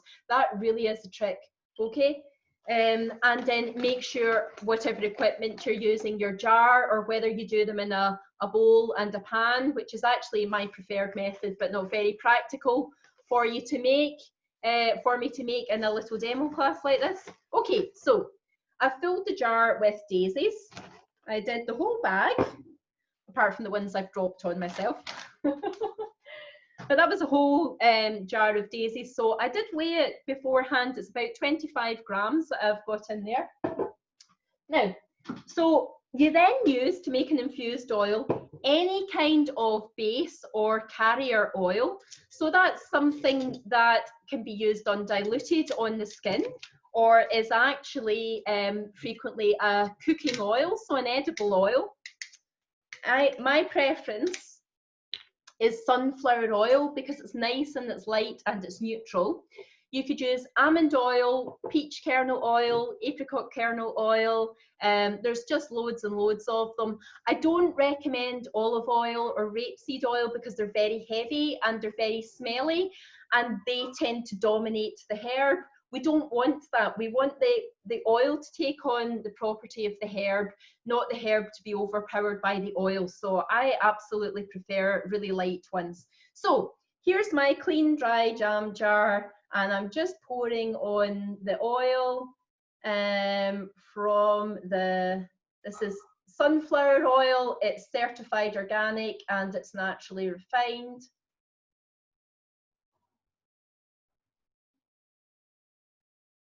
There we go. So just pouring it. That's it. Whoops, Daisy. Yes. That could have been such a disaster, but it wasn't. Okay. Haven't finished yet, though. Shouldn't speak too soon. Okay, so I've filled it pretty much to the top. I'm going to pop the lid on. Daisies are very, very light, and they're very dry and papery, so they absorb lots and lots of oil. So, and you can see they're already floating up from the bottom of the jar. So the thing to do is to come back to it, stir it, make sure it's something clean and dry, dry, dry, dry. Wipe it with kitchen towel before you put anything near it, because you'll see if there's any dampness on it if you use kitchen towel. Just keep poking it down. You'll probably find if you check it this evening that it needs a little bit more oil in it, because the petals of the daisy will have absorbed some of the oil. That's fine, just top it up. And then just leave this for 2 weeks and strain it off, and then you'll have your daisy infused oil. Doesn't it look pretty? Doesn't it look lovely? And then you can bottle it and label it. And this is my daisy infused oil. That's the dregs of what I've got left from last year. Is there anything left in that bottle? There's a tiny little bit. Actually, I should put that on my wrist. Okay, so then your infused oil, you can apply neat to your skin. So I am going to put it onto my strained hand and massage it in. So it doesn't need to be diluted, remember, because it's made with an edible oil. So if the oil is safe enough to eat, then we know it's very safe to put on our skin.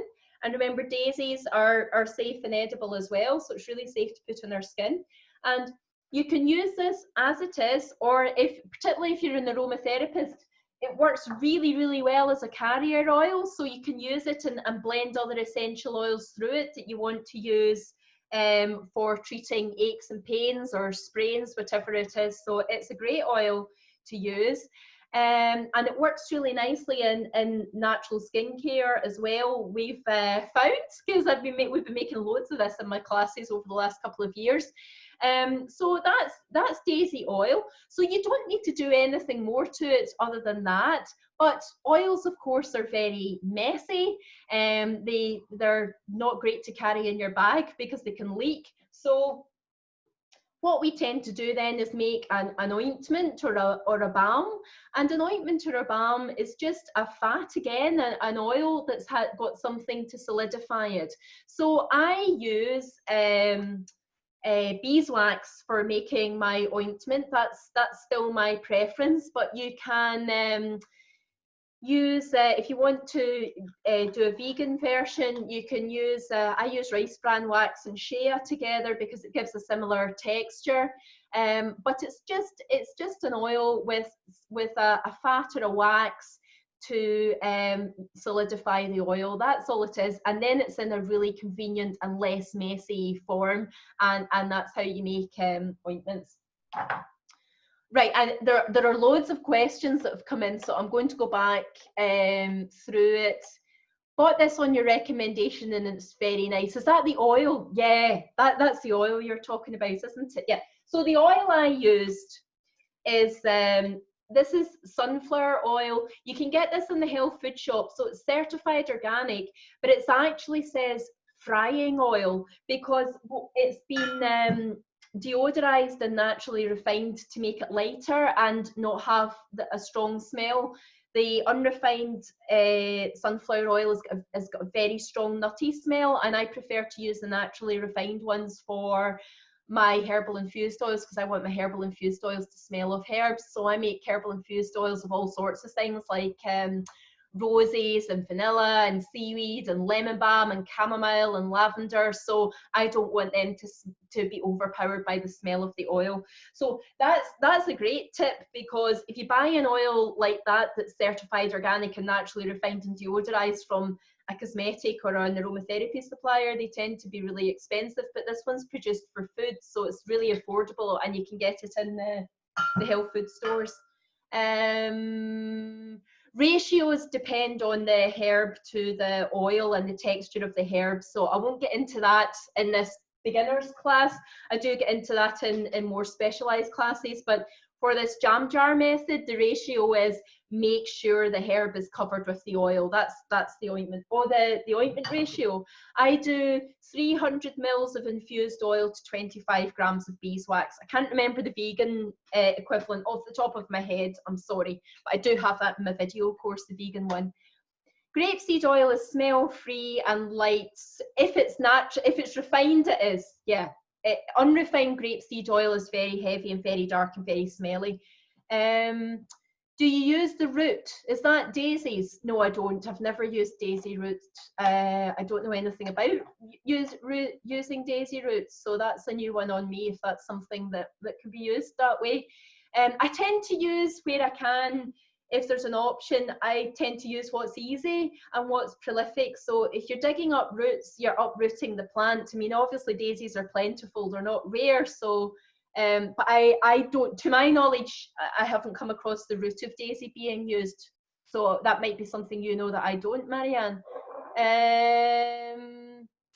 Can you make borage oil? No, borage oil is a seed oil. So fixed oils, carrier oils, based oils, nut and seed oils. That's 5 different names for exactly the same thing. They are oils that are pressed out of nuts and seeds, and you won't be making them unless you've got an almond farm or a borage farm.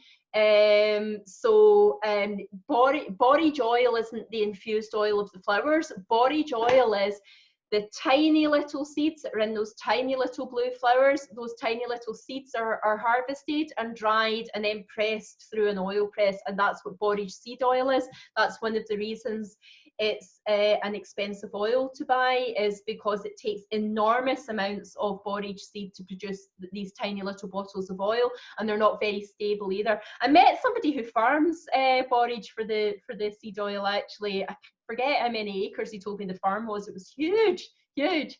You're welcome.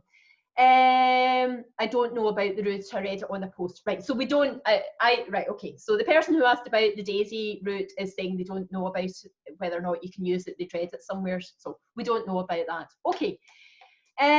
Would coconut oil work to make an ointment? Yeah, you can just melt. What you can do is actually just infuse the herbs into the coconut oil.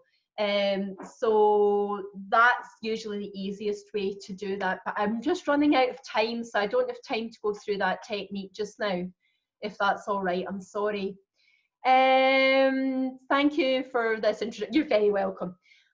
I am making elderflower infused oil. Yeah, so if you're making it from the fresh flowers, you know, carry on with it. If you've made it already, just be aware that if it goes moldy, that's why. So just use it up quickly. Somebody, I think, asked how long infused oils keep for.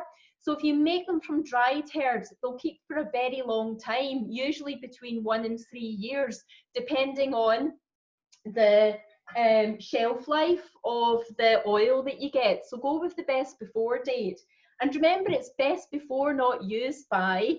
Even if it's out of its best before date, then it depends how well you've stored it, how long it will keep for. That's where the heat and light and water come into it. If you've made them from fresh herbs, then they can start to go moldy really quickly. I certainly wouldn't keep an oil that I'd made from fresh herbs for more than a year. You'll probably find it starts to get mold within a couple of months. But if it's just for yourself and you don't mind and you're not really allergic to mold, you can just lift the layer of mold off and throw it away and, you know, use up your oil as quickly as you can. But that's the kind of technique that's totally not suitable for making professional products, but is, you know, it's like cheese at home. You know, if it's got mold on it, it's up to you if you just want to cut the mold off the cheese and carry on eating the cheese. If you're in a restaurant, you can't do that, you know. You got to store it in a way that doesn't happen. I think I got all of these. Sorry, somebody asked me about Oxide Daisy. I'll just do that just now. My daughter suffers from asthma. We're trying to find a natural alternative to an inhaler. I read Oxide Daisy might be useful. No, I can't, sorry, I can't get into that with you. It's too specific. I do treat asthma in my clinic. I wouldn't use Oxide Daisy for it. It was a traditional remedy for whooping cough, but I wouldn't think of it as being any particular use for allergic asthma. So I'm sorry, I can't answer that in this beginners class. It's just not it's not something I've got time to go into. But I wouldn't rush out and say, oh yeah, try the Oxide Daisy, certainly. How many days of dryness would you think until after heavy rain? You just need to go out and feel them. It will depend how tall the grass is around them and how much water's been collected. Just go out and grope them. Go out and grope them. How many daisies for a poultice? It depends, just enough that it's covering the area that you want to treat. So you just spread it out on the cloth and apply it. So it's just enough that it's covering it. Okay, any other questions? We've done loads, haven't we? So for anybody who's keen to go on and learn more, this has just been a really general introduction. But I teach more about, you're welcome, Slungafol. I teach more about daisies in 2 different courses that I run, actually. So I teach about using them in professional natural cosmetic products, and I've got a series of specialist e-classes coming up, and they start next week. So they're aimed at people who formulate professional natural cosmetics and want to learn how, so they already know how to make emulsions and ointments and balms and things and masks, but they want to enhance their recipes by using herbs. So they want to learn about herbs that are more appropriate for different skincare problems, and also which extract technique is most suitable for different products. So that starts on a week on Wednesday week. I've forgotten what the date is for that, June the 3rd maybe. And so that's available. But for people who want to learn to use Daisy more at home, I cover, well, I show how to forage for local herbs, identify them and use them as wild foods and herbal medicines in my video course, which is called Learn with the Seasons, and I will show you that now. We'll just spend, I'll just show you 5 minutes of, whoa, okay, I just clicked the wrong button. Let's try again. I'll just show you how that works. I've lost the screen now. Oh, this always happens. There's so many windows open, I've not got the right screen up. Hang on. So I filmed my video course in 2015 because I had the idea for it because I'd been teaching since 2004, and I live in a small place, so I mean I've taught really all over Ireland. There's very few counties I haven't taught in, but I bump into people who've been at classes, and I know that there's things that they love and they make all the time since the class, but other things that they can't remember. So I thought, oh, videos, that's the way to do it, because you can go back and you can watch it over and over again, and you don't need to remember. Oh, this has been so absolutely lovely. What a gift. Thank you. Best 2 hours I've spent since spending a long time off. Thanks ever so much. That's lovely. Getting really lovely comments coming in, actually. I'll read them afterwards because I'm very aware of the time. I'll just show you this before we go, and then I'll finish off with any last questions and comments you have. So, I filmed my video course because I truly, deeply believe that it's everyone's birthright to be able to recognise a few local wild plants and use them as I've described in this introductory session for the everyday ailments, coughs and colds and sniffles and sore throats and bumps and bruises. And if they're edible, to be able to add a few of them to your salad or make an infused vinegar or whatever it is, instead of this nonsense of us importing other foods from the other side of the world while our own native crops grow and fall to the ground and rot simply because we don't realise that they're there. I'm all for importing tea and coffee and rice and chocolate and all these things that we can't grow in our own climate, but to be importing apples to Ireland from New Zealand when we've got our own wild apples and they're not being harvested, I just think is criminal, really. So I'm just trying to make the world a bit more sensible because that's insane. Thanks so much. I was looking for Daisy solutions since I saw your first webinar 5 or 6 weeks ago. Oh, that's great. Good. Okay, so hopefully you've got a few ideas now. Right. This is my website. For those of you that don't know, it's theherbalhub.com. There's oodles and scoodles of things on it. It's enormous. Load the menus. If you're looking on a mobile phone, load the menus because it's huge and you won't find things without it. So the video course is in the members area. I'm just going to click on that. All you need to do my video course is an email address and a password. You don't need to download Zoom, attend live classes. The whole thing is pre-recorded. I just support it with Q&A webinars like this so that if people have questions, and as you do things, you know, as we all have done from a book, then you'll have questions that come up as you try to do the practical thing. The Q&A webinars are there to help you with your questions, but you don't need to attend live stuff. All the videos, apart from the webinars, and there's like 120 or something of them, are filmed and recorded and hosted on my website. So all you need to get in and out of that is an email address and a password. So I'm just going to click login, and it will bring us to the members area. And in the members area then, it's taking ages. Usually it's much faster than that. It's just because I'm doing the live broadcast. So there's a little introductory video there of me prattling on about the course and how to use it. I've basically typed the same thing there as well, so you can read it if you like to. The course is supported by webinars. There's also a private Facebook group. I support the course because I know through my own experience, because I had to teach myself a lot of this stuff. I studied herbal medicine, but I trained herbal medicine for running a clinic. I didn't really learn much. I certainly wasn't taken out for foraging walks. I didn't really get much in terms of practical classes. I had to learn all that the long, hard, slow way through trial and error myself, and you know, getting any opportunities I could to learn with other people whenever I got them. So whenever I write a class or a course, from that very first one in May 2004, I sit down and I think, what is it that I wish somebody had shown me? And I write it down, and then that's what I do my best to do for other people. So I support the course because I know that's the difference. That really is the vital difference between being able to do something with confidence and then or doubting yourself and not doing it. So we'll scroll down then, and the courses are by season, just so that people can dip in and out of them, see what might be growing around them, and just go and try and find something and make something. So we'll go into the spring one because that's where we are just now. Excuse me. At the very top of the course are information and guidelines. I've got foraging safety guidelines. I've got medical safety guidelines. So for the lady who asked me the thing about asthma, and somebody asked me something about hormonal acne as well, which I can't cover in this class because it's not relevant to Daisy, and it's kind of too specific again.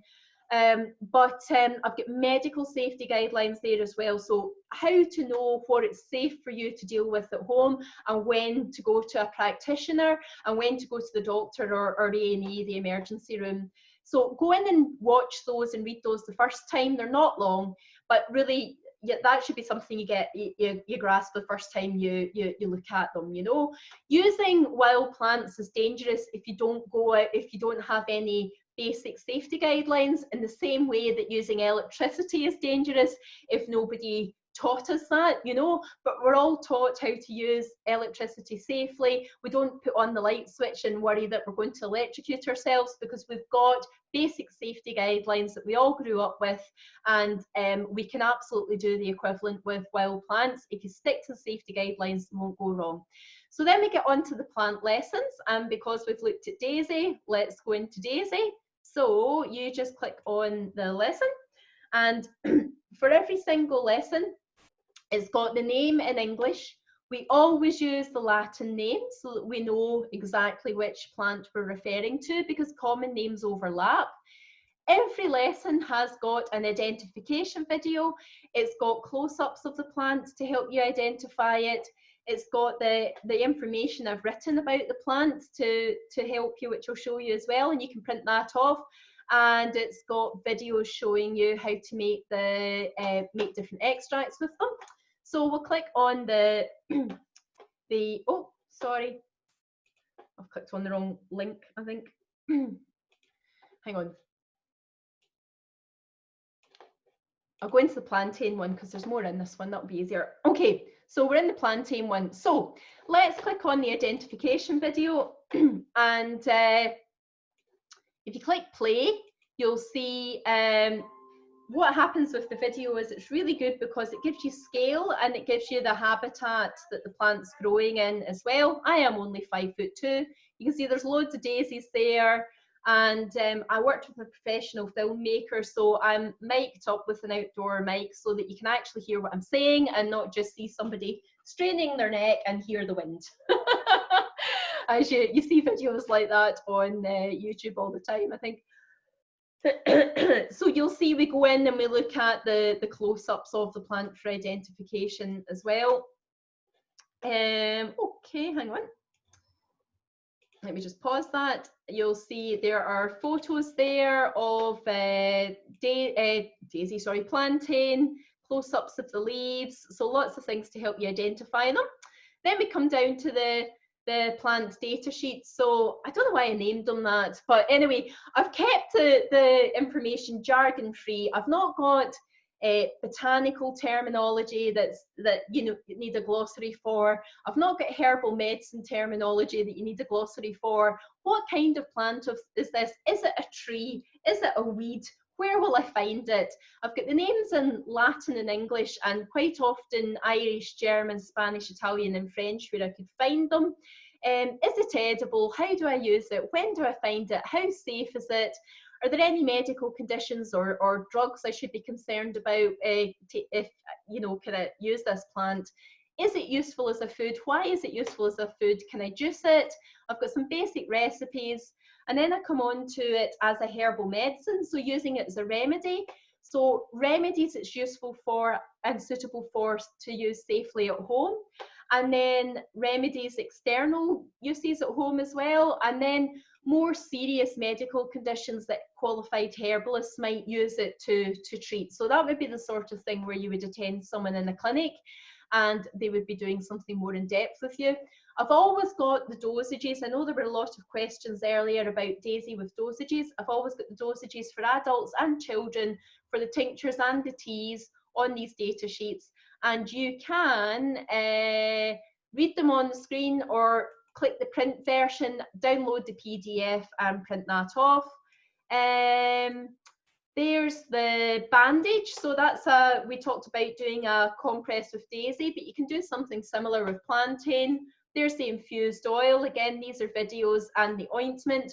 All the videos are 10 minutes or less to make them really easy to look up and refer back to. It's only the webinars that are about an hour because they're long sessions where people are asking questions, but all the actual videos to show you how to make and use and identify things are 10 minutes or less, so that they're easy to go back in and look, because hour-long videos are awful to try and find things in, you know.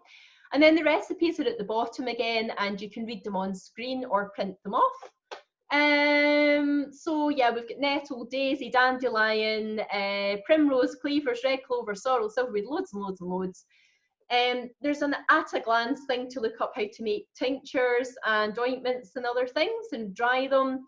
There's the webinar recordings. There's loads of them there with me and with special guests as well. My thanks again to all those people who've done those with me over the years. And down at the bottom, there are recommended resources, books, recommended websites, where to buy packaging, where to buy dried herbs, different things that you might need if you start making things. And that's it, basically. It's the same for the summer. It's the same for the autumn. There's honeysuckle, St. John's wort, roses, calendula, self-heal, rosemary, meadowsweet, loads of them in the summer one, loads of them in the autumn one. That's where we look at the fruits and the barks and the nuts and the roots and the seeds. So it's that's there as well. If you are interested in the course, then I've run this for 5 years, but I'm doing it half price just now because so many people have lost their work or are looking down goodness knows what financial tunnel is ahead of them, you know. So I have to keep the lights on with the course too. So I made it half price in March to try and help people, and I've just left it that way because, as so many of you are saying, which is lovely, the comments that are coming in, you're finding these free classes really helpful. It just seems to be a unique situation just now where so many people are at home, they've got time on their hands, they've wanted to learn this for years but haven't had the time, and also because of the lockdown restrictions, you can't go away and do things. So it is actually a wonderful opportunity for people to learn about the herbs that grow on their doorstep. So the course is here underneath the Learn menu. Go down to online courses, and you're on this one just now, a free introductory and formal class. The video course I'm talking about is called Learn with Seasons, so just click that there, and then there's a whole page full of information about it. There's sea buckthorn, wild raspberries, chickweed, meadowsweet, loads and loads of them. Anyway, the enrolment options are here. So it's usually €245 for the full course, where you buy it once and keep access to it forever. Or you can pay for monthly access and you keep access to the course for as long as you renew your monthly subscription. So the monthly subscription is usually €20 a month, but it's only €10 just now. And the full course is usually 245, but it's only 122.50 just now. So just click on whichever option you like, and then you fill out your details and check out using PayPal. I get so many emails about this. You don't need a PayPal account to check out using PayPal. It's simply a secure method for processing credit and debit cards. When you get to the PayPal screen, select the option to pay by credit or debit card instead of PayPal, and that's all there is to it. If you're doing the monthly subscription, you will need to save your details with PayPal, because that's the only way it can invoice you every month then. If that doesn't suit you, just email me. I am trying to add other payment options onto my website. I'm just so busy. I haven't managed it yet, but I will. So, but we'll figure something out. So anyway, that is the course. That's what it's like. There are hundreds of people doing it. It's really lively just now.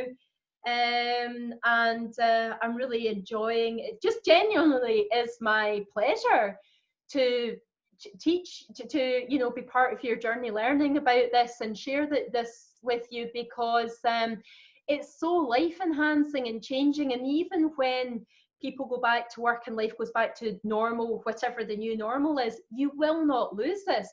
These are skills and knowledge that you'll carry with you, and they really can be so bring such optimism into your life and such connection, and I know that because I've experienced it myself. So, and you really can do this whether you live in an apartment in a town. I know you can, because I did that. I was 24 when I qualified.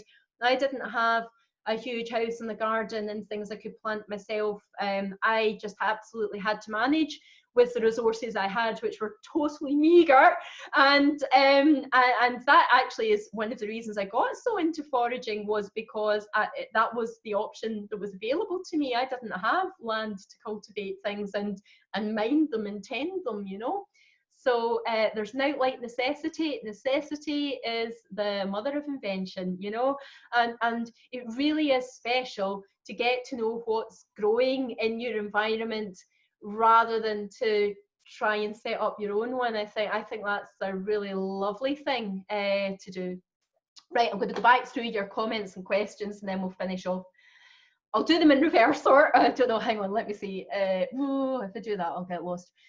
Thank you. There's loads of messages saying fabulous, fantastic class. Thanks for sharing your wisdom. It's just my pleasure. Thank you. Oh, thank you. Best 2 hours since lockdown. My pleasure. Really informative. My pleasure. It's just my pleasure to help you. I've been teaching for 16 years, and people didn't used to be interested, and they used to be really derogatory about what I did. So I mean it when I say this is my pleasure. It's my pleasure that people are interested and want to learn, and that society is rediscovering the value of this. And I teach so many people. There are so many doctors who are interested in this. There are so many researchers who are interested in this, and it is my absolute pleasure to be involved in this in some way with you, you know, and help you find other specialist areas that you're interested in, so that you can go off and follow the niche that's your thing, you know. Love this, thanks. Can you use balsamic vinegar? Well, there's no chemical reason that, you know, there's no reason why it wouldn't work in terms of chemistry, but I think you wouldn't taste the herbs because balsamic vinegar is very rich. So that's my answer to that one. Wonderfully informative. You're so easy to listen to and fun to watch. Thank you. You're very welcome. If you can stand the accent. I'm glad you can cope with it. Thank you for a great workshop. You're welcome. I have to pop off for a work meeting. That's fine. You'll get the video. I'll send it on with the links to the book and the air dryer. You're very welcome. You're just all welcome. How can I access the plantain talk? If you sign up for my newsletter, you'll get it. It's going out in my newsletter. Sign up. There are 18 or 20 hours of recordings of these free lessons that I've done over the last 2 months. So we've done hawthorn, which is whitethorn if you're in Ireland, and blackthorn, silverweed, red clover, plantain, cleavers, nettles, daisy, dandelion, loads of them. So if you sign up for my newsletter, then you'll get the access to the other free things. Primrose, we were looking, oh, the primrose honey. For anybody who's been here for ages, I strained the primrose honey. It's gorgeous. And actually, I had it in the gin and tonic. It was delicious.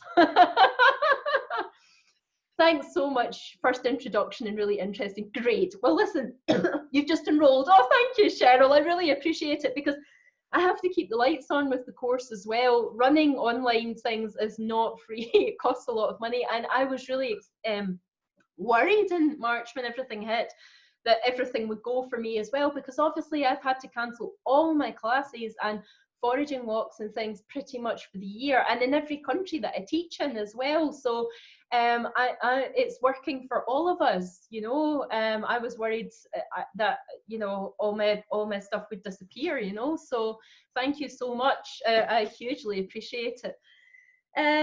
So thanks everyone. The video recording, as long as the techie gods are with us, that everything will be okay with the recording. You'll receive that probably around 4 or 5 o'clock Ireland UK GMT +1 time. And I thank you very much for joining me. And yeah, if you sign up for the newsletters, you'll get the recordings for all the other ones as well. And thanks for spending so much of your time with me this morning. Can you believe when I started doing these in March, in fact, when I started doing these free introductory ones in 2015, I managed to do 6 herbs in a 1 hour class, and now I can't manage 1 in 2 hours. Shows the difference in the interest. Okay, thanks ever so much for joining me. I really, really appreciate it. It's been lovely. It's just lovely. There's so much enthusiasm. It really means the world to me. Thank you so much. Can't wait to go and play with the daisies. Maybe I'll make some daisy chains too. You go for it. Yeah. Okay. Thanks ever so much. I'll talk to you soon. Cheerio. Bye. Bye.